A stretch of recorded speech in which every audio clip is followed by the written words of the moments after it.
The morning sun hit the Westridge development at 7:47 a.m., and Madison Chen could feel the weight of 32 years settling into her shoulders as she stood in her kitchen, scrolling through her phone. Outside, the suburban landscape rolled out in perfect monotony. Identical mailboxes, identical driveways, identical dreams stacked one after another like a strip mall for the soul.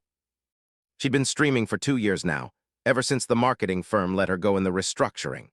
Back then, she had maybe 100 followers. People she knew. People from college, mostly, who'd tune in while she talked about career changes, about the weird liminal space of being laid off at 30, about how she'd started a YouTube channel just to have something to do with the time that suddenly opened up like a sinkhole in her day. Now she had 187,000 followers. The number still didn't feel real. Madison set down her phone and looked at her reflection in the pristine backsplash of her kitchen, a kitchen that still didn't feel like hers, even though the mortgage company's paperwork said it was. The house had been a stretch. A calculated risk that made sense only if the streaming actually stuck, if the sponsorships kept coming. If the algorithm kept favoring her content about suburban life, about the strange comedy and tragedy of being a 30-something woman trying to figure out what comes after. She'd named her channel The Reality Check. The irony wasn't lost on her. Her phone buzzed, a text from her neighbor, Vanessa. Vanessa, pool party Saturday. Bring your fiancé. It's going to be amazing. Everyone's dying to see inside the Hendersons' new resort setup. Madison felt that particular mix of anxiety and FOMO that came with suburban social obligations. She'd only lived in Westridge for 8 months, and the neighborhood operated on codes she was still learning. The pool, the community pool, was technically available to all residents. She had a resident pass. She'd never used it, mostly because she'd gotten the impression somehow that using it was something only certain people did. She texted back a thumbs up. Then she looked at her reflection again, and something shifted. A thought crystallized with the sudden clarity that sometimes comes when you're not actively looking for it. People would want to see this. Her followers were mostly suburban adjacent, people living in similar developments, people who'd moved to places like this and found themselves confused about whether they'd made a good choice or a terrible one. The pool thing, if done right, could be content. Not the ugly kind, the kind where you were just complaining about your life. The good kind, where you were sharing something real about the experience, where you were documenting the actual texture of suburban culture in a way that felt honest. Madison had learned that her audience didn't want perfection. They wanted documentation. They wanted her to be the eyes and ears of something they recognized but couldn't quite articulate. They wanted her to prove that they weren't crazy for noticing how strange everything had become. She pulled up her calendar and marked the event. Then she opened her notes app and started thinking about the angle, the framing, the story she might tell. The hook. Saturday arrived in a blaze of July heat, the kind that turned sidewalks into slight mirages and made everyone move just a little bit slower than they really wanted to. Madison had taken her time getting ready. A sundress from the kind of place she never would have shopped at before streaming, the kind that looked casual but had clearly cost money to look that way. She'd set up her phone on a ring light in her car's passenger seat, mounted at an angle that would catch her face if she needed it, but wouldn't make it obvious she was filming. The Hendersons' house was 3 streets over and definitely not subtle about its status. It was bigger than the model homes, set back further from the street, with a gate that required a code. Madison watched as Vanessa pulled in ahead of her, saw the way her neighbor handled the gate like it was nothing, like she'd been passing through property boundaries her whole life. She'd been to Vanessa's house before. They'd had wine on the patio while Vanessa showed her photos of the kitchen renovation they'd completed 6 months ago. Even then, there had been this strange underlayer of territorial pride in the way Vanessa moved through her space, the way she positioned things for viewing. Madison had learned, gradually, that Vanessa wanted to be liked, but also wanted it understood that she was, objectively, doing well. The Hendersons' backyard was the kind of space that made sense now why people might design entire lives around it. The pool wasn't just a pool. It was a blue-green jewel set into a deck of expensive pavers, surrounded by chaise lounges that looked like they'd been borrowed from a resort. There were tiki torches, even though it was barely 4 in the afternoon. There was a cabana set up with a bar, an outdoor speaker system playing something vaguely tropical. There were, Madison counted, 17 people already there. Vanessa waved at her. Madison waved back and made her way through the crowd, feeling the particular vulnerability of arriving solo at a social event. She could feel eyes tracking her, the calculation happening in various minds about who she was, what her status was, where she fit in the hierarchy. A woman intercepted her before she'd gone 3 steps. She was in her mid-40s, blonde, with the kind of face that suggested she'd spent significant money on it over the years. Her name tag, of all ridiculous things, was handwritten on a scrap of paper. "Judith Henderson, your host."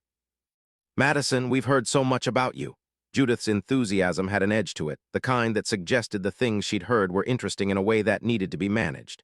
"Come, let me get you a drink. We have a signature cocktail. It's called the Westridge Sunset. Vanessa, you didn't tell us Madison was so—" She paused, her eyes tracking over Madison's appearance with the precision of someone conducting an appraisal. "So together." "Thank you," Madison said, which wasn't really what Judith had meant, but it was a way of deflecting the territory that was being marked out in that moment. The implicit message, "You look like you're trying. We can tell you're trying." "I'll grab you a drink," Judith said, and moved away before Madison could protest.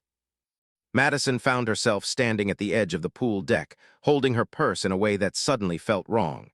She set it down on one of the lounge chairs and watched the crowd. Most of them were women between 30 and 50, though there was a sprinkling of men. Everyone seemed to know everyone else, or at least seemed to have agreed to perform that knowledge convincingly. "You're the streamer," someone said. Madison turned. A woman, maybe 40, wearing a one-piece that probably cost more than Madison's monthly Spotify bill, was standing beside her. She had the look of someone who belonged here so thoroughly that she barely needed to stand at all. She could just exist, and the world would arrange itself around her. "I am," Madison said. "I'm Madison." Charlene Volkert." She said her name like Madison should recognize it and should have opinions about it. "My daughter's friends watch your channel. Apparently you're very authentic." There was judgment in that word, authentic. Like authenticity was something Charlene had decided was either in fashion this season or not. "I try to be," Madison said. Charlene took a sip of her drink. "I've never understood the appeal of filming your life. Seems exhausting." Before Madison could respond, Judith appeared with her cocktail, which was indeed sunset-colored and probably too sweet. "Madison, you absolutely have to see the work we've done on the pool system. We had it updated last month. It's fully automated now. The pH balances itself. You just tap an app and everything maintains itself." She said it like this was a minor miracle, the kind of innovation that might change the trajectory of human civilization. "That's impressive," Madison said, and meant it, but in a complicated way. The idea that you could own something so completely that you could also make it ignorant of its own maintenance felt significant, though she couldn't quite articulate why. "It's the future," Judith said firmly. "Vanessa told us you work in marketing. You probably understand this stuff. Everyone wants their lives to just work. Nobody wants to think about the logistics anymore." Madison felt the phone in her pocket like a weight. She'd meant to document this, to record some footage of the pool, the vibe, the strange status performance happening in real time. She'd planned to edit it together with voiceover, maybe have some fun with it. But standing here, with Judith looking at her like she was a colleague in some larger enterprise of life management, something shifted. The impulse to record felt suddenly like a violation or a betrayal. She drank her cocktail. It was exactly as sweet as it looked. She watched Charlene wade into the pool with the kind of elegance that came from never having to think about how her body looked in motion. She watched Vanessa laugh at something someone said and wondered if Vanessa ever thought about the things she was performing here or if it was just second nature by now. The afternoon stretched out. More people arrived. The conversation cycled through home renovations, school districts, the best places to get work done on your house without having to deal with contractors who were useless or too expensive. Madison participated when she had to, said the right things about the real estate market, admitted that, yes, her kitchen had decent bones. Around 6, Judith gathered everyone around the pool for a photo. "Just a little documentation," she said, which was such a perfect irony that Madison actually laughed out loud. "We want to remember this, best pool party of the summer." Everyone gathered at the edge of the pool, arranged themselves in the way that Instagram-ready groups do, with an emphasis on depth and height variation so that everyone's face was visible. Madison found herself in the back, between Vanessa and Charlene. The sun was in that perfect golden hour, hitting the water and making it look almost unreal in its clarity. Judith held up her phone, Say Westridge Summers. Westridge Summers? The crowd called out, and Madison called it too, and the photo was taken. And in that moment, she could see exactly how it would look on Judith's Instagram account, how it would be liked by the other people at the party and commented on by their other neighbors, how it would serve as documentation that this had happened, that they had gathered, that they were a community. It was a good photo. They all looked happy. They looked like people who had made good choices. Madison left at 8, claiming an early morning. Vanessa tried to convince her to stay longer, but there was something in Madison's performance that suggested she was serious, and so she let her go. Madison drove home through the darkening neighborhood, past identical houses with their lights on behind identical windows, and felt something she couldn't quite name. It was relief mixed with something sadder, like watching someone you know perform a version of themselves that isn't quite true, but is true enough to survive on. Back home, Madison poured herself a glass of wine and opened her laptop. She pulled up the video editor. She'd recorded about 90 seconds of footage, just B-roll from her phone while she was walking around, trying to be subtle about it. The pool, the people, the Judith being overly enthusiastic about the automated pH system. It wasn't much, but it was something. She thought about what she could do with it, the story she might tell, the angle. But then she thought about Vanessa waving at her through the crowd. She thought about Charlene assuming she was exhausting just for trying to document things. She thought about Judith gathering everyone together for a photo that would be deployed across social media as evidence of their community, their status, their choices. She closed the laptop. Instead, she opened her notes app and just wrote for a while. Not for content, just for herself. About the weird feeling of being in a space where everyone was partly performing and partly genuine, where the performance and the genuine had gotten so close together that it was hard to tell where one ended and the other began. About how community used to mean something different, or at least something that didn't require this particular mixture of aspiration and anxiety. About how she'd moved to Westridge to get away from the constant measurement, and instead had walked directly into a different kind of measurement, one that was quieter, but in some ways more thorough. When she finished writing, it was nearly 10.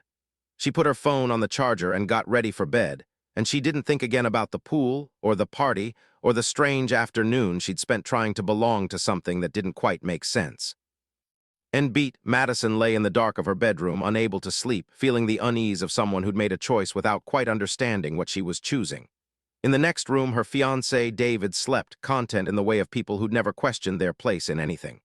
Madison stared at the ceiling and thought, I could have filmed that. I should have filmed that, but filmed what exactly, and for what? Tomorrow everything would change, but tonight she didn't know that yet. Madison almost deleted it. Her inbox was a constant stream of brand partnership offers, algorithm tips, sponsorship pitches from companies that wanted to associate their products with her authentic suburban brand, which was corporate speak for you tell your followers about stuff you actually use, which we can pay you for. But this one was different. It was from someone named Jeffrey Markham, who identified himself as the president of the Westridge Homeowners Association.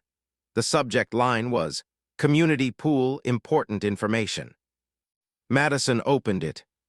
Dear Mrs. Chen, it has come to our attention that you were present at a private event at a resident's home this past Saturday.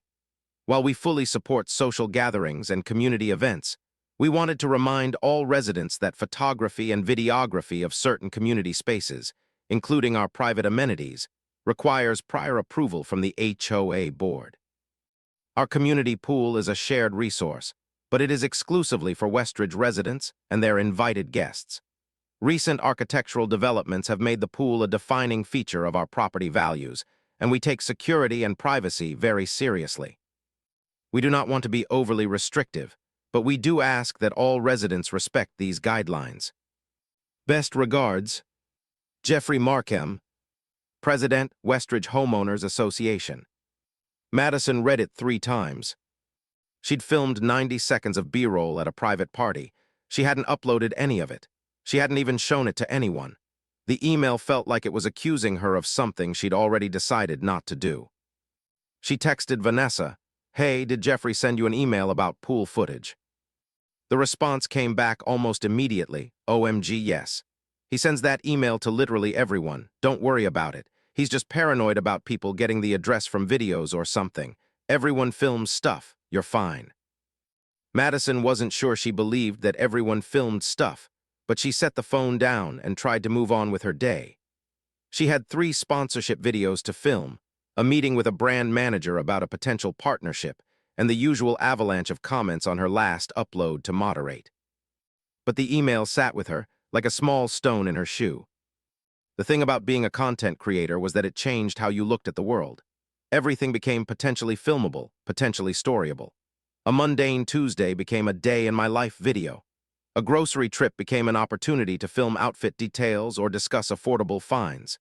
Even negative experiences, bad customer service, a frustrating interaction, became content opportunities because your audience found them satisfying.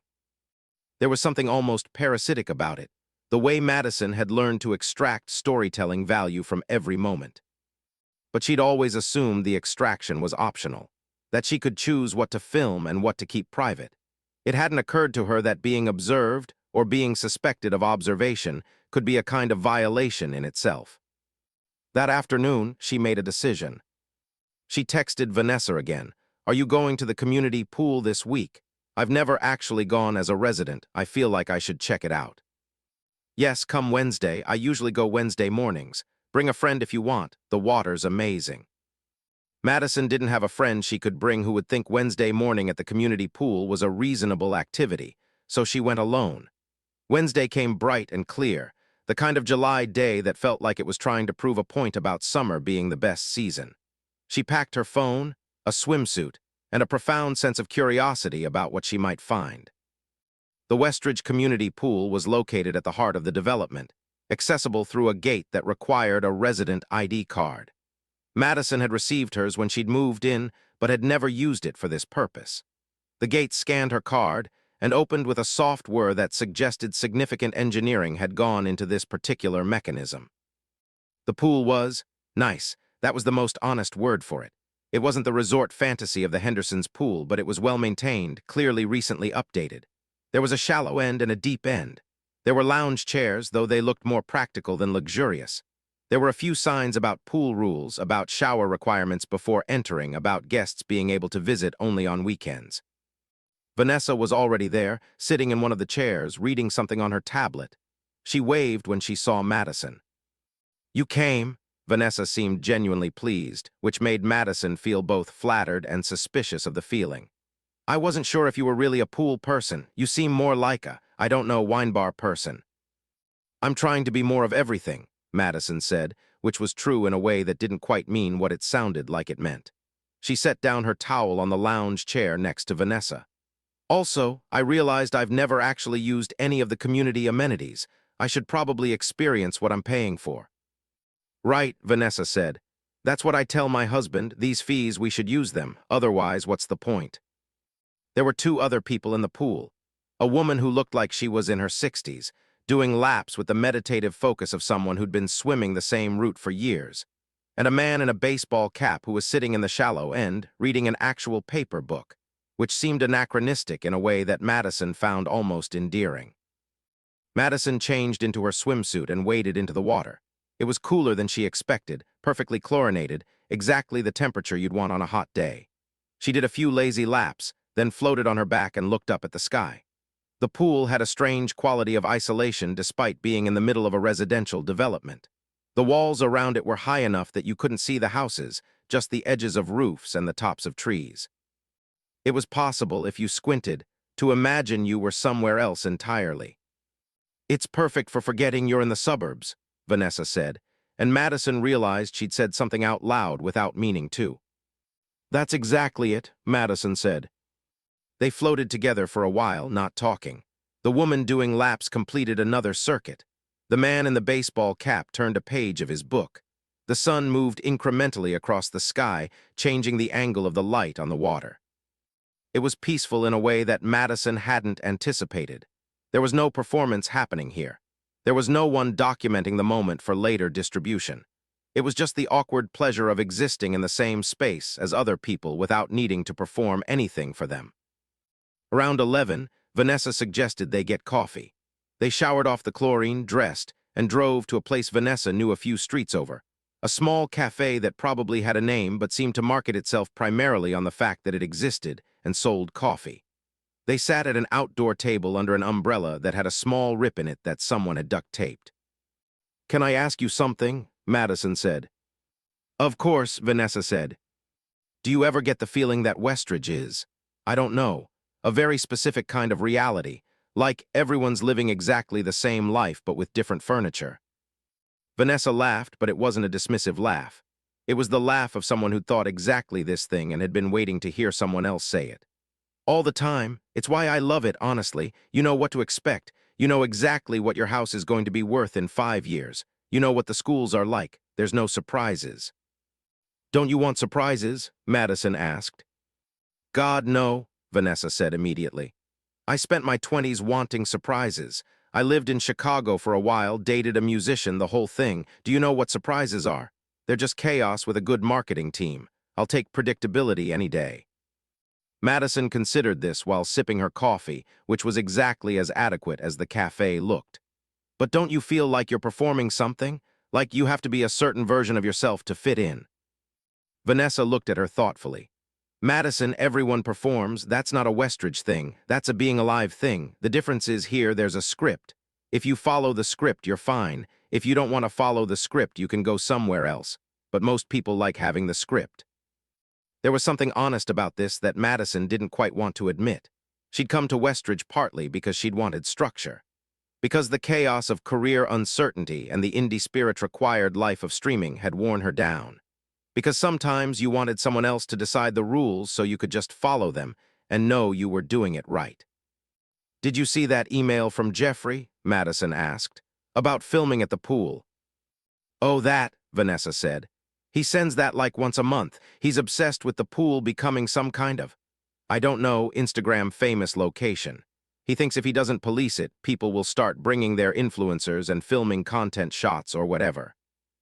"Have you filmed at the pool?" Madison asked. "Of course I have," Vanessa said. "I filmed it for our real estate agent before we bought, but I don't upload it anywhere, so what does it matter? That's what Jeffrey doesn't get. Most people don't really care about the pool. They just want to use it and go home. He's protecting against a problem that doesn't exist." Madison nodded, but something about this reasoning felt off to her. The idea that it was fine to film things as long as you didn't share them.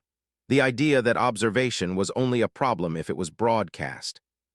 She realized, sitting there with her adequate coffee under the duct-taped umbrella, that she was thinking about all of this differently now. She'd been thinking about it in terms of content opportunity. But maybe the right question wasn't whether she should film something. Maybe the right question was, what does it change to frame things as worth filming at all? That evening after she got home, Madison opened her notes app and started to write something. Not for her followers, not for her channel, just for herself. There's a difference between observing your life and performing it. I've been assuming those are the same thing, or at least that I can do both at once, but maybe they're not. Maybe the act of framing something for an audience changes it fundamentally, even if you're the only one who sees that frame. Maybe Judith wasn't wrong to be creeped out by the idea of being filmed without knowing it. Maybe Jeffrey isn't being paranoid. Maybe he's just asking, why do you need to film this? Why isn't just being here enough? She closed the app without saving it and turned her phone face down.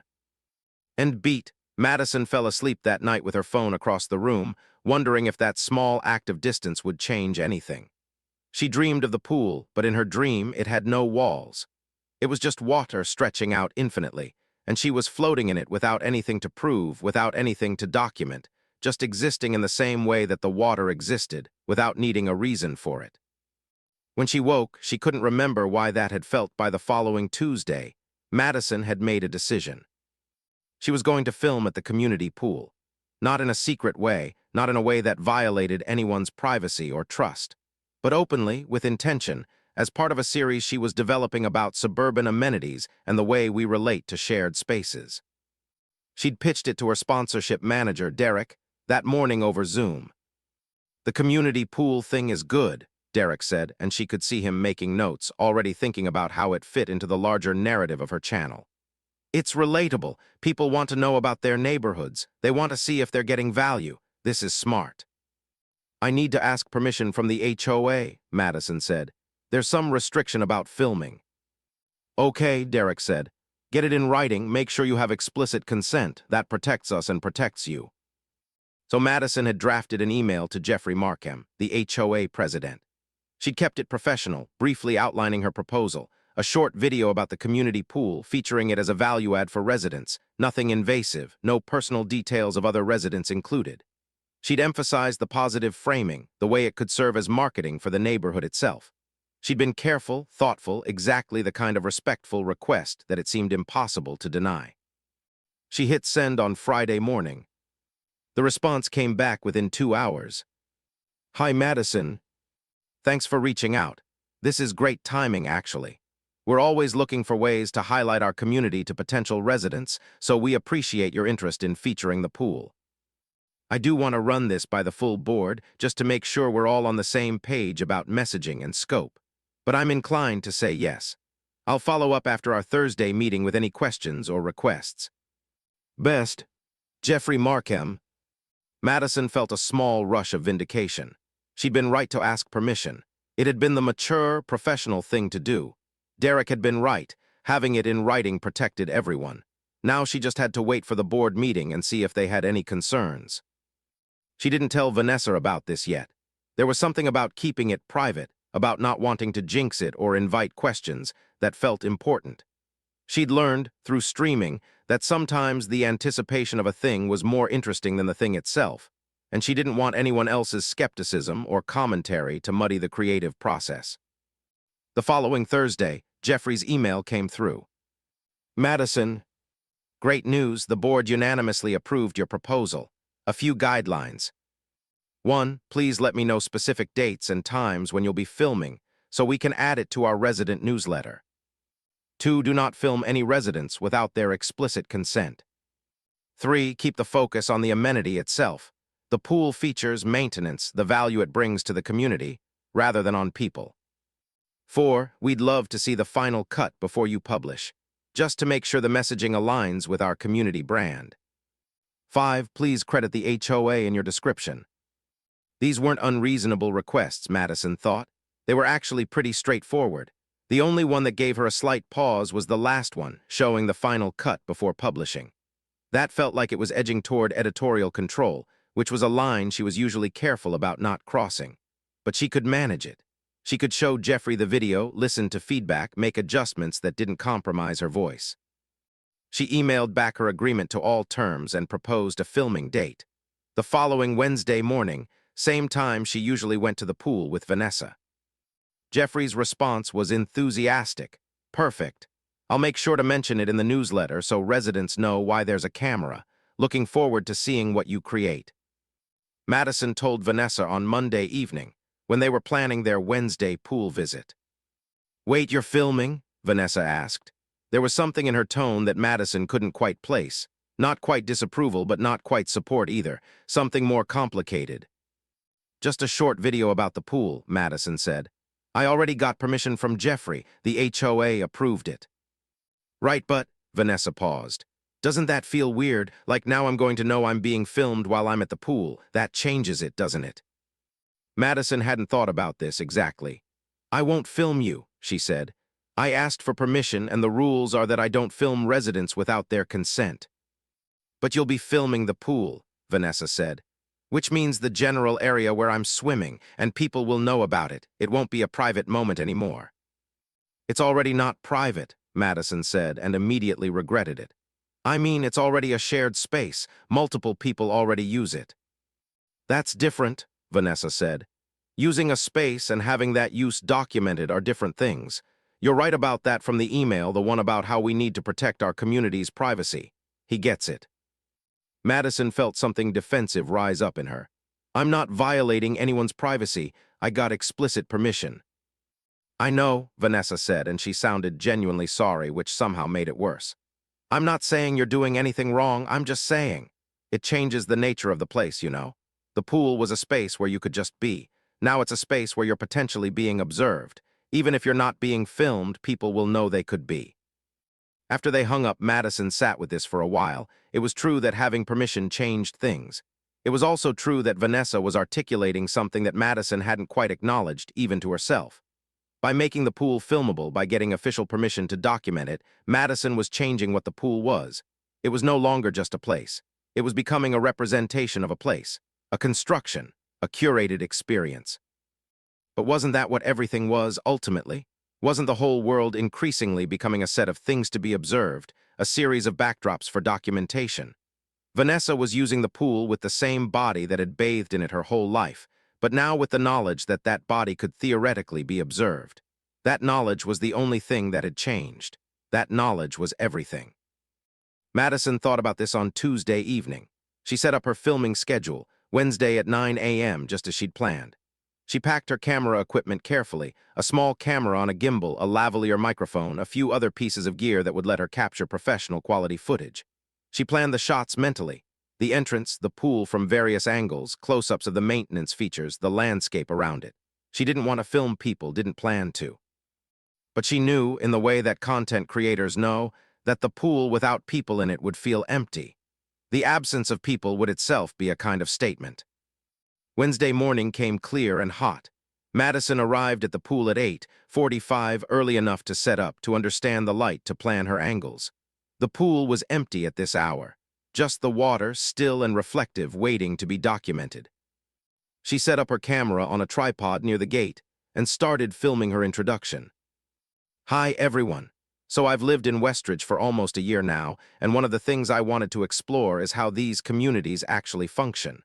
What do the shared amenities actually look like? What value do they provide? Today, I'm visiting the Westridge Community Pool. She heard the gate open. She kept filming professionally like she hadn't heard it. A moment later, she saw Jeffrey Markham step through. He was carrying his own camera, a professional one better than hers, which sent a small spike of concern through Madison's chest. He looked surprised to see her, though pleased. "Madison, you're here early," he said. "I wanted to get the light right," Madison said, "and set up before too many people arrived." "Smart thinking." Jeffrey set his camera down on one of the lounge chairs.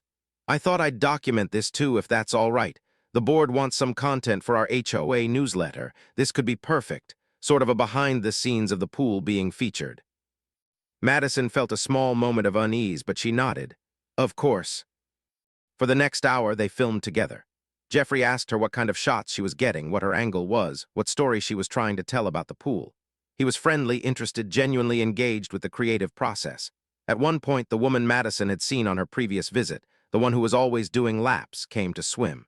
She saw the cameras and asked if she should avoid the water while they were filming. Jeffrey immediately told her it was fine to just use the pool normally. "We're not trying to make this feel staged," Jeffrey said to Madison. "We want it to feel authentic." By the time they were done, Madison had about 90 minutes of footage. She packed up her camera and thanked Jeffrey for his cooperation. He seemed genuinely excited about the project, about the possibilities of it. "I'll wait to see your cut before I film anything else," Jeffrey said. "But I think this is going to be great for the community, really show what we're about." Madison drove home feeling good. She'd done it right. She'd gotten permission. She'd created with integrity. She'd been professional and respectful, all the boxes checked. That evening, she started to edit. She pulled together the best shots, the pool in the early morning light, the maintenance system, the lounge chairs and shaded areas.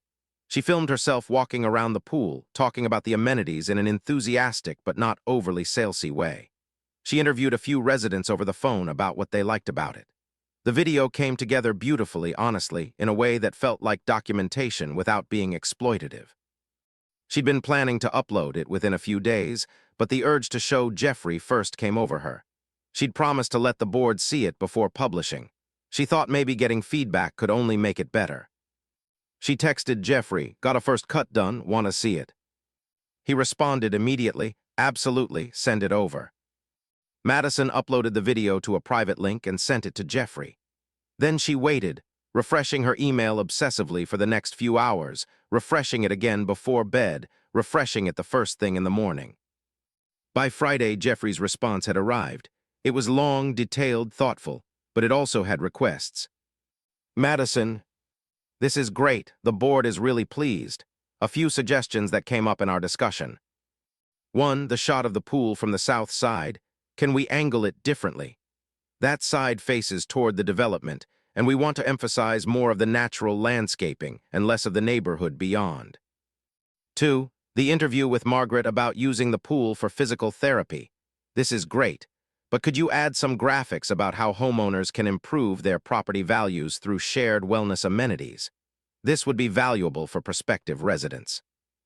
3. In your intro, you mentioned the pool is for residents, but we'd like you to emphasize for Westridge residents more specifically. This is a competitive market, and we want people to understand that this is a community feature. 4. Would you be open to a title card at the end with contact information for the HOA? We're getting more interest from outside the community, and this could be a great recruiting tool. Madison read these requests carefully. They made sense from a certain angle. They were also the kind of requests that, if honored, would turn her video from documentation into marketing material. The change would be subtle but significant. She'd be moving from, "Here's what I observed," to, "Here's what the HOA wants you to think about our community." She didn't write back immediately. She opened her editing software and tried making the first change, reframing the shot of the pool from the south side to de-emphasize the neighborhood beyond. It was possible. It changed the visual storytelling, but it was possible. She looked at the new version and understood clearly what was happening.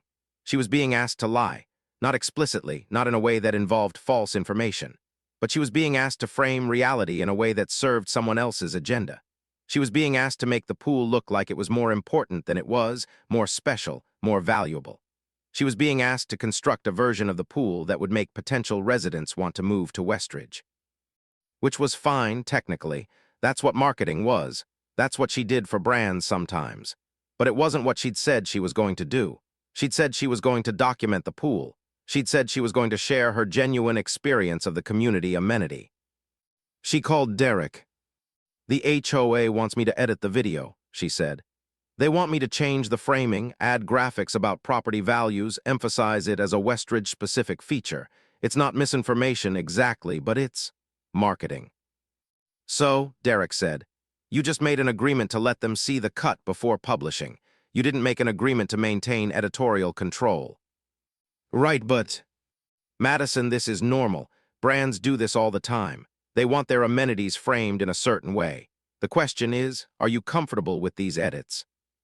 Madison looked at the version of the video she'd created and the version Jeffrey was asking for. The difference was in tone and emphasis, not in factual content. She could make these edits. She could deliver what they wanted. But something in her said no. End beat, Madison closed her laptop and texted Jeffrey, "Thanks for the feedback. I'm going to take some time to think about these suggestions. I want to make sure I'm creating something that feels authentic to my audience while also honoring the HOA's investment in the pool. Can I get back to you by Monday?"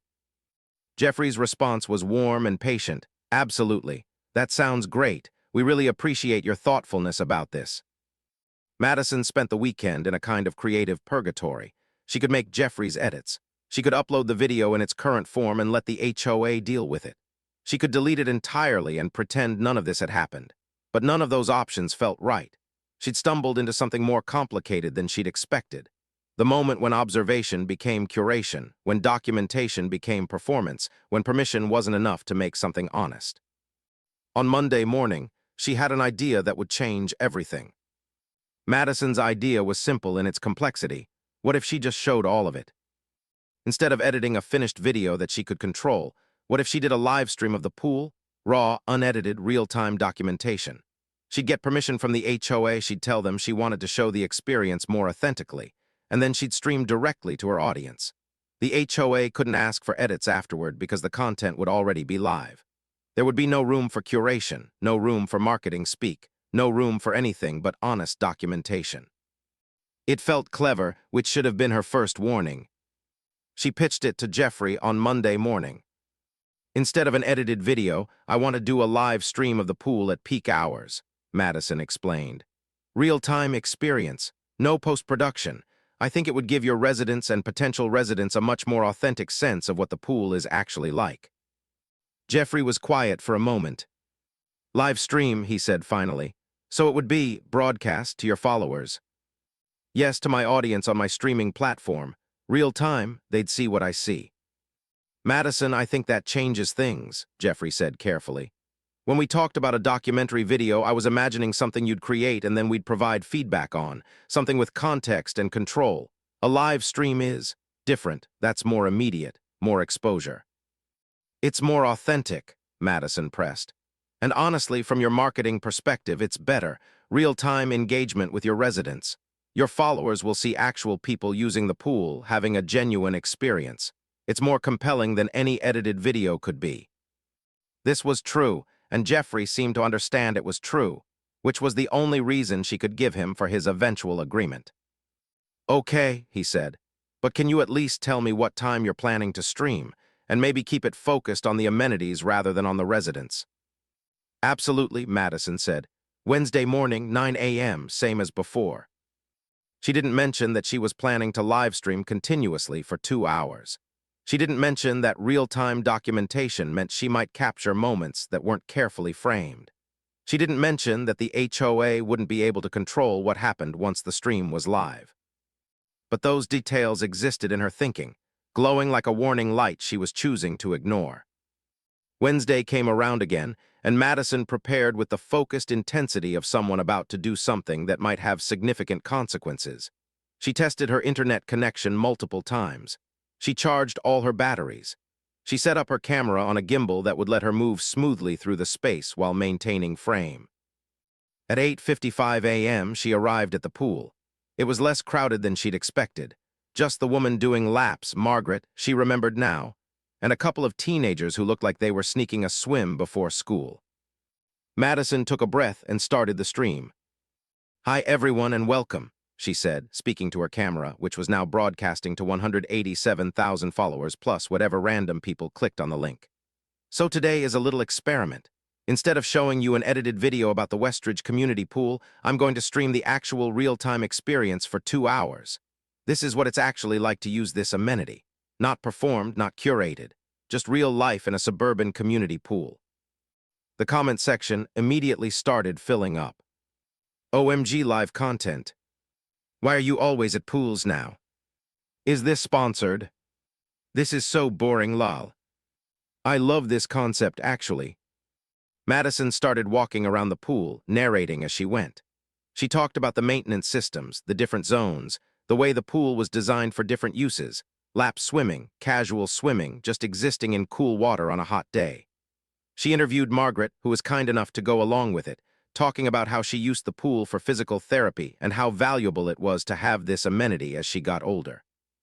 The comment section was active. People were engaged. Some of her followers were asking questions about the neighborhood, about property values, about whether they should move to Westridge. It was working, in the sense that it was creating engagement. But then around 10:30 a.m., things started to shift. Vanessa arrived. She saw Madison and the camera, and Madison saw the moment of calculation happen on her face. Vanessa had known Madison was going to film on Wednesday mornings, but somehow seeing it actually happening, seeing the camera pointed at the pool, seeing Madison's audience numbers climbing in the corner of the screen, made it real in a new way. Vanessa didn't come to the pool deck. She stopped at the edge, watching. "Hey," Madison called out. "I'm doing a live stream about the pool. Do you want to say hi to everyone?" Vanessa shook her head no, and turned around and left. Madison felt a spike of guilt, but she kept streaming. She kept talking about the amenities, kept walking around. More residents started arriving. It was 10:45, definitely peak pool hours. They saw the camera. A few of them asked what Madison was doing. A couple of them looked uncomfortable and didn't get in the water. Then around 11:00, something happened that Madison hadn't anticipated. Someone in her comment section figured out where she was. "Wait, this looks like Westridge development. Dude, there are visible house addresses on the fence behind her. This is the community at intersection, right?" Madison felt her stomach drop. She hadn't thought about this. She'd been so focused on the pool itself that she hadn't thought about the background, about what was visible if you knew how to look, about how location information could be extracted from footage if someone was determined enough. She tried to angle the camera away from the fence line, away from anything that would identify the specific location. But it was already out there, already being discussed, already being noted. More comments appeared, people talking about Westridge specifically now, asking if they could move there, asking about the price points, asking about the schools. Madison kept streaming, her heart rate elevated, trying to maintain the professional demeanor that made the whole thing feel like she wasn't panicking internally. And then around 11:30, she saw something that made her stop. Jeffrey Markham had arrived at the pool. He was carrying a folder and he was looking upset. Not angry, worse than angry. He looked disappointed in the way that people look when they've realized they've made a mistake in their judgment of someone. Madison kept the camera rolling. Jeffrey walked directly up to her. "Madison, we need to talk," he said, and his voice was quiet enough that she had to turn down her stream narration to hear him. "My phone has been ringing nonstop for the last 40 minutes. I've gotten 3 inquiries from real estate agents trying to get comp information about the neighborhood based on the live stream address. One of them is actively showing the development to clients right now because of your stream." "That's good marketing," Madison offered weakly. "No," Jeffrey said. "It's a violation. I told you to keep the focus on the amenity. I told you to keep it focused on residents.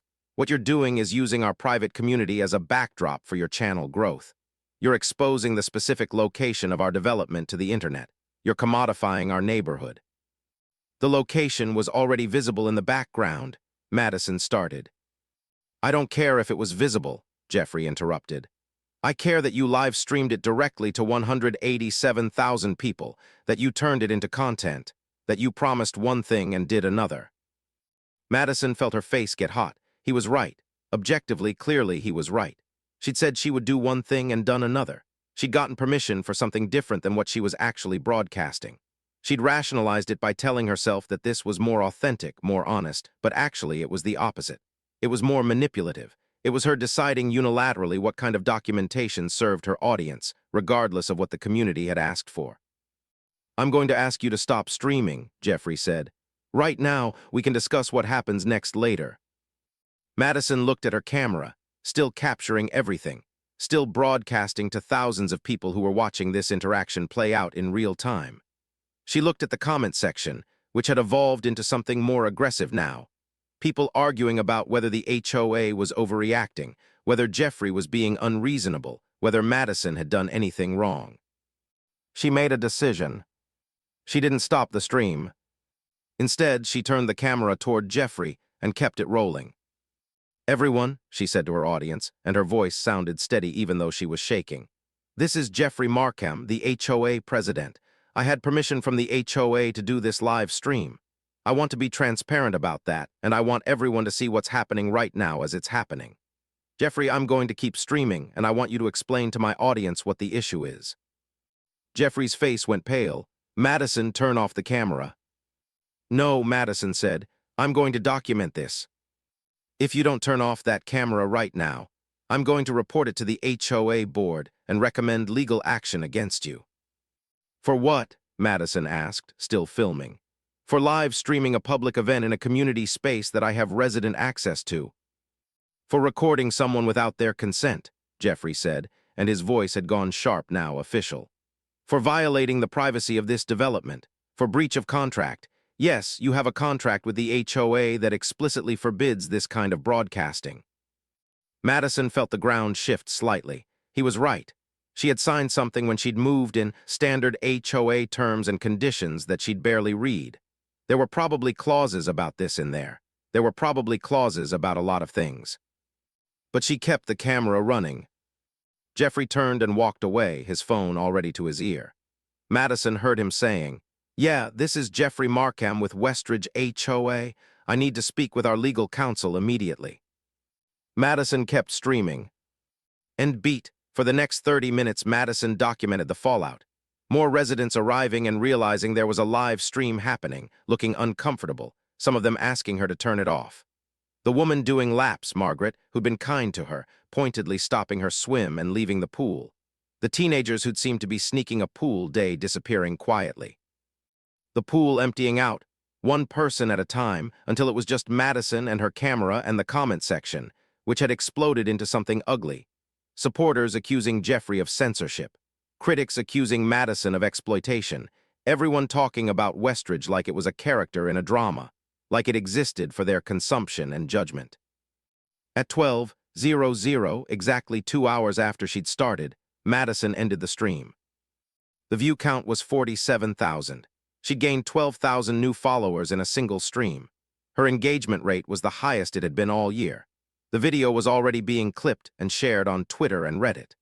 The situation was starting to develop its own momentum, its own narrative completely independent of what had actually happened or what she'd actually intended.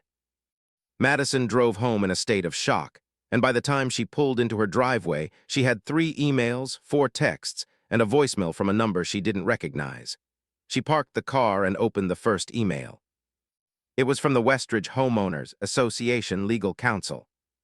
Ms. Chen, we are writing to inform you that your actions on Wednesday, November 12, have constituted a breach of the Homeowners Association agreement you signed upon purchase. Specifically, you have violated Section 4.2, which restricts the broadcasting of community spaces without explicit written consent from all parties visible in the footage. We are demanding that you immediately remove all footage featuring our development from any public platform and refrain from any future filming or broadcasting of Westridge property, amenities, or residents. Failure to comply within 48 hours will result in legal action. Madison read this 3 times, and with each reading, the reality of what she'd done became clearer. She'd thought she was being transparent. She'd thought she was fighting for authenticity. But actually, she'd used her camera as a weapon. She'd weaponized community feeling against an actual community, transforming people she knew into content, transforming a shared space into a spectacle. She thought about Vanessa leaving the pool. She thought about Margaret's face. She thought about Jeffrey's voice when he realized what was happening, not angry, but genuinely hurt. Like he'd tried to work with her, tried to give her what she wanted, and she decided that what she wanted was to humiliate him and his community in front of thousands of strangers. She pulled up her channel. The live stream was already accumulating views, shares, comments. People were talking about Westridge like it was a theme park, a character, a place that existed for their judgment and consumption. Madison wanted to delete it, but she understood with the clarity of someone who'd already made several bad decisions that deleting it now would only make the situation worse. She'd already sent it out into the world. It would never be gone. It would live on in screen captures and uploads and references. The moment you broadcast something, it belonged to the internet more than it belonged to you. She looked at her phone at the voicemail from the unknown number. She played it. Hi, Ms. Chen, this is Patricia Summers from Channel 7 News. We've seen your live stream from the Westridge community, and we're very interested in covering this story, the conflict between individual privacy rights and content creation in the digital age. It's a fascinating case. Please call me back at your earliest convenience. Madison turned off the voicemail and sat, very still, for a long time. She'd wanted community. She'd wanted authenticity. She'd wanted to show people what was real about suburban life, what was strange and interesting and worth paying attention to. Instead, she'd turned her neighborhood into a feeding ground for content, and no one was going to forgive her for it. The call came on Friday morning from Derek, her sponsorship manager. His voice was carefully controlled in a way that meant he was furious. Madison, we need to talk about the live stream. She'd known this was coming. She'd been waiting for it, refreshing her email every 5 minutes for 3 days. I know, she said. We've had 3 brands pull sponsorships. 3. They're all citing brand safety concerns. The live stream is being characterized as harassment of your homeowners association. There are think pieces being written about whether content creators have crossed an ethical line. Your engagement metrics are up, but your sentiment scores have plummeted. You're polarizing. Madison closed her eyes. What do you want me to do? Honestly, I think you need to make a statement. Apologize, explain what you were thinking. Tell people this was a mistake in judgment. It was, Madison said. Then say that, say it publicly, say it clearly, and then maybe consider stepping back from the channel for a while. Let this blow over. After they hung up, Madison opened a blank document. She thought about what an apology would look like. She thought about what she actually believed had happened versus what she'd told herself was happening. She'd thought she was being brave. She'd thought she was fighting against corporate control of narrative, against the sanitization of experience through marketing. She'd positioned herself as authentic in opposition to the HOA's marketing spin. But that wasn't what had happened. What had happened was that she'd taken a community conflict and turned it into entertainment. She'd taken people she knew and transformed them into characters. She'd taken a space that was genuinely valuable, the pool, and used it to feed her own need for validation through engagement metrics. She started typing. I want to apologize for the live stream I broadcast on Wednesday, November 12th from the Westridge Community Pool. More specifically, I want to apologize to the members of the Westridge community, the HOA board, and the residents whose privacy and comfort I violated in pursuit of content creation. When I started live streaming, I told myself I was being more authentic, more transparent, more honest about the reality of suburban life. What I was actually doing was instrumentalizing a community space for engagement. I was treating my neighbors like characters in a narrative that I controlled. I was taking their discomfort and turning it into content, and I was doing it under the banner of authenticity. The HOA gave me permission to film a documentary. I interpreted that permission to mean I could then make unilateral decisions about how to use it, what to broadcast, who to expose. I decided that my artistic vision was more important than the agreements I'd made, that my audience was more important than the community I live in. That was wrong. I'm taking down the live stream. I'm removing all footage of the community pool. I'm going to work with the Westridge HOA to make this right, whatever that looks like. To my followers, I get why some of you felt like I was fighting the good fight here. I get why it seemed like I was standing up for transparency against corporate control. But what I was actually doing was being exactly as controlling as the people I was criticizing. I was just controlling it through my camera instead of through their policies. I'm taking a break from content creation.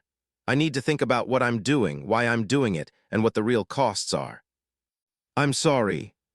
She read it through twice, and each time the words felt both insufficient and excessively heavy, but she hit post. The response was immediate and bifurcated. About half her followers called her a coward for apologizing to the HOA, for buying into corporate gaslighting, for not standing up for what she believed in. The other half praised her for taking responsibility, for recognizing her mistake, for modeling what accountability looks like online. Both groups were wrong, in Madison's opinion. She wasn't standing up for truth. She also wasn't nobly accepting blame. She was just trying to navigate a situation where she'd made a bad decision and was now dealing with the consequences. By that afternoon, the news story had broken. Patricia Summers from Channel 7 ran a piece on the evening news that positioned the whole thing as a conflict between individual privacy rights and the new era of content creation. The piece was surprisingly balanced, interviewing both Madison and Jeffrey. Jeffrey came across as measured and reasonable. Madison came across as someone who'd been caught and was now performing contrition. She didn't disagree with either characterization. Saturday morning, she got a call from Vanessa. "I'm not going to do this the text message way," Vanessa said without preamble. "I'm going to say it to your face. I'm very angry at you." Madison had prepared herself for this, but the actual force of Vanessa's anger was still jarring. "I know." "Do you? Because what you did wasn't just about the pool. You broadcast my neighborhood, my safe space, the place where I had started to feel okay, to 40,000 strangers. And then you made yourself the hero of the story by apologizing. You still get to be the star. You still get to be the interesting one. But now you also get to be the good person who learned a lesson. You're getting the last word in the narrative.